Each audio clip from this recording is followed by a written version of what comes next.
And welcome back to the Short Time Wrestling Podcast. It has been a while since I've done a show. It's been a while since I've done a show. It's been a while since I've done a show. Last time you heard me, I talked to Joey Dance in Fargo, North Dakota. I've gone from Fargo. Kid got sick, had to come home early. Okay, had to prep for the Olympics. Was in Tokyo for 2 weeks. Saw the inside of my room, saw the inside of the venue, and saw the inside of the mini stop. So we haven't had a show for a while. But in the meantime, got some new gear here.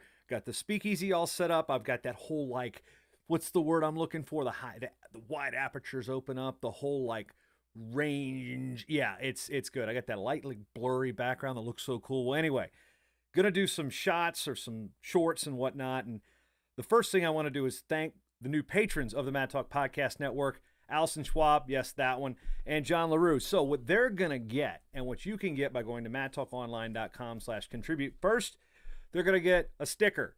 Oh wow, big spender. Oh no. 2 stickers, special Olympic issues. They'll get a couple stickers. Then they're going to get a cool magnet, because I got a bunch of magnets back there on the fridge. You can kind of see it. They're also, at the certain level, they're going to get the Olympic issue Matt Talk Online shirt. Yeah. You know who did these? My man Cliff at Compound. He just got back from Russia. Ufa. In Minnesota, we say Ufta, but Cliff is there. And with the certain levels of contributions, you can also get this glorious piece.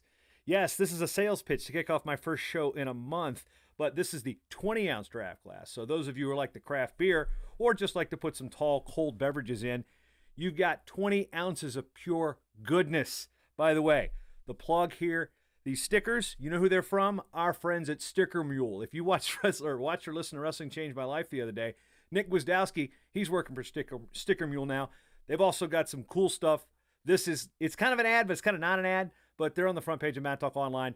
They're hooking it up as well, as is, of course, my friend Cliff at Compound. So you can get the glass, the sticker, all that, madtalkonline.com/contribute. That being said, the sales pitch is over. We've got the video shorts coming. We've got the bar set up, so in-studio guests will be coming.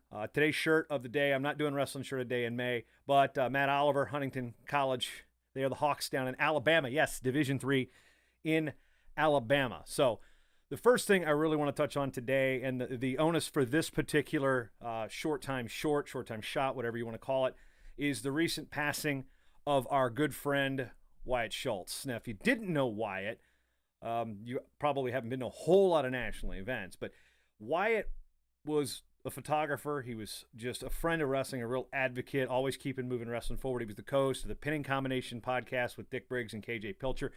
But to just kind of put Wyatt into just this media mold really doesn't do it justice. And Wyatt passed away on Saturday, and it came as a shock to all of us in the wrestling community. And I had seen Wyatt in Fargo. Matter of fact, I'd seen Wyatt in Fargo for 22 straight years. Wyatt's demeanor, his dry wit, his knowledge, his friendship are things that I truly cherish. And before I get to some of my stories about Wyatt, I want to make sure that you know that there are people out there that can say things a lot better than I can. So I'm going to say right now, Kyle Klingman, who I worked with at Wrestling 411, who's currently with Flow Sports, and he's been with Track Wrestling and the Gable Museum, he wrote a pretty good tribute, and I asked him permission to read this, and I am going to read it as it is and then give a few nuggets of story I have about Wyatt. So here's Kyle. This was posted on his Facebook. So pardon me if the prose isn't quite as eloquent as I speak it here, but in a world that values numerical impressions to validate one's worth, Wyatt Schultz made an impression on being a truly good and decent human being, one of the best you will ever meet. His influence was not measured by modern tabulation systems that social media flaunts. His measure was how he served selflessly and consistently. Covering wrestling was Wyatt's gift to the world. His outlet was the Predicament. His tagline was, "Let's keep wrestling on the move." He traveled nationwide to tournaments on his own time and on his own dime. Wyatt might drive to an Upper Iowa duel in Fayette to take pictures just because he hadn't taken pictures of the team that season. Every high school and college program in Iowa mattered. Then there was his smile. Yeah, that was definitely a smile. Bring it up there. Look at that grin. Look at that. Wyatt, man. That's Wyatt's look, man. That's his stuff. There was his smile. It was a hallmark of his personality. He always had a welcoming and warm disposition. You could feel it when Wyatt Schultz entered the room. Now, it's G. Wyatt Schultz, and that G stands for Grant. So for years we called him Grant W. Schultz, just to play off as G. Wyatt Schultz. Well, Schultz earned a handful of honors that reflected his place within wrestling. He won the Russ Smith Community Impact Award from the National Wrestling Hall of Fame Dan Gable Museum in 2013 and was named Photographer of the Year in 2012 by the National Wrestling Media Association. The Postville native was scheduled to be inducted into the 2020 class of the Iowa Wrestling Hall of Fame in Cresco, but a global pandemic delayed the ceremony until 2022. At least he knew that his work was valued and that his name would be placed alongside the wrestling greats that Iowa has produced. It's unsurprising that he didn't mention an induction to his family until the scheduled date in 2021 was near. It was never about recognition for Wyatt. It was about dedication to one's craft and belief in the greater good. Death usually doesn't make any sense, especially when it's someone that should always be with us like Wyatt. Perhaps we can borrow the words spoken by the Archbishop of Sweden, Erling Edem, when he eulogized former Secretary General of the United Nations, I'm not even going to try that name. I think it's Dag Hammarskjöld. Let's go with that. I didn't practice it. Sorry, Sweden. Edem said, "Death, which is so unexpectedly for us, so poignantly fell upon him, our friend and companion. Death forces us to face the old and always so disturbing question of the meaning of and fulfillment of our life on earth. The answer may be expressed in one word, serve. So measurelessly simple, yet so overwhelmingly filled with significance. Grant Wyatt Schultz will continue to be a shining example of what it means to serve." Kyle Klingman wrote that on his Facebook group, the photo by Andy Hamilton, among others. And I have a few quick stories I want to mention about Wyatt.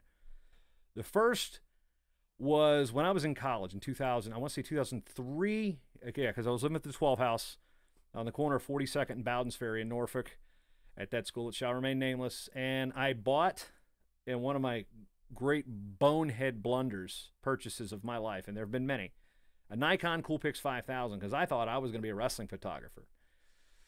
5.1 megapixel, yeah, $800 that I didn't really have in college. If I'd have done anything different, I'd have gotten an actual, big boy camera like the ones Wyatt used. So I go to Fargo, sitting there on Mount One, and I've got these lenses, and the camera's about this big. It's about as big as a miniature football. And taking shots, learning the lighting, trying to figure out what aperture and shutter speed and all that stuff means, and because I wanted that camera that goes click, click, click, click, and get all those burst photos. Wyatt had one. You've seen Tony Rotundo, John Sachs, Justin Hawk. They've all got them. Big boy cameras. I had this $800 toy that if you looked up on eBay right now, this goes for about $35. My phone has more megapixels. Oh, boy. Anyway, so I'm sitting next to Wyatt, and I'm taking shots, and I'm walking over, and he goes, "Well, that'd be good." And he just kind of snickered, knowing I made a bad purchase. He didn't bust my chops about it too much. Then years later, Wyatt was known for bringing just the treats, the snacks at Fargo on the media table, because he drove a truck. And it would be, okay, it was just Oreos, easy cheese, and crackers. That was what he brought. Hey, Wyatt, where are the Oreos? This year, he goes, JB, got your Oreos. Sure enough, he had he got these weird flavors too. It's like he worked for the company, but he just, this is off the truck. Let's go bring this to Fargo. And Wyatt would bring Oreos and easy cheese to Fargo.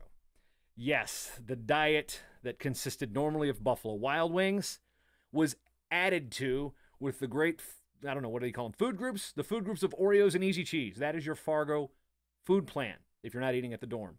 B-dubs, turf, easy cheese, and Oreos. Half of those furnished by Wyatt Schultz. Later, I get the job at the NWCA. I work for Intermat, and I'm out in Minnesota, one of the first times I've actually come out here.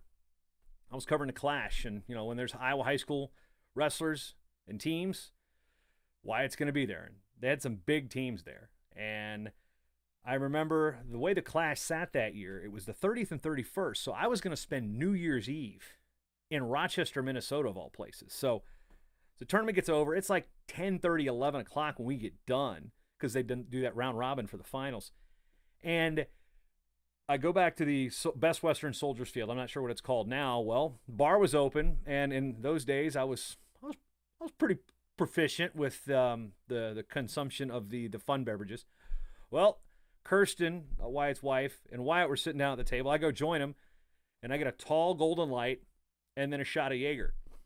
I think I got 2 shots of Jaeger, actually. And I sat down next to him. They looked at it. Wyatt looked at me. It's like, what's that? And I said, Jaeger. And I just take the 2 shots and then take a swig of the beer. And I just remember them looking at me, just kind of shaking their head. So I rang in the new year that year with Wyatt and Kirsten, because we're just talking wrestling, and you'd see Wyatt at tournaments, whether it would be Matt Side taking pictures or him and Kirsten would be doing the award photos. I know he did that with Brian Keck's events in Iowa. I saw a couple of them there, and Wyatt had just this sense about him that was just, I mean, look, I mean, again, let's go back and look at the face. Look at the face. Look, I mean, come on. That guy's hilarious. He also wouldn't hesitate to give you a piece of his mind sometimes. So, as he was as honest as they get, and sometimes he could be pretty upfront about his opinions on things. Wyatt was always good to me, and it's one of those things that when I got the call the other day, Ben Hupke actually had called me on my birthday, and this was August 20th, and he called me, and then he said, hey, I don't know if you'd heard about Wyatt, and I said, and he said he wasn't doing very good. And then the next day, the phone rang again, and it was Ben. And before I even answered it, I just, something told me it was about Wyatt. And sure enough, we lost Wyatt that day. We lost a guy who drove the Predicament, one of the iconic wrestling publications in this country. You know, I think I buried the lead here how I first met Wyatt. I met Wyatt in Fargo with Matt Fiffner and Tom Owens. Tom Owens used to run Intermat way back in the day, in the dial-up days, and Matt Fiffner worked with the Predicament, and the Predicament and Intermat's back end were actually tied together. There were situations where Intermat's old database helped the Predicament in seeding in the high school state tournaments and such, or high school tournaments and such. And it was through Matt Fiffner that I met Wyatt. And then, you know, Matt actually was the first one to tweet about it on social. We were giving the family a little bit of space, but just, he's a good dude. He was a good dude, and the sport of wrestling really is going to miss him. That's really all I came here to say. I wanted to give the public a chance to hear Kyle's words and what Kyle knew much better.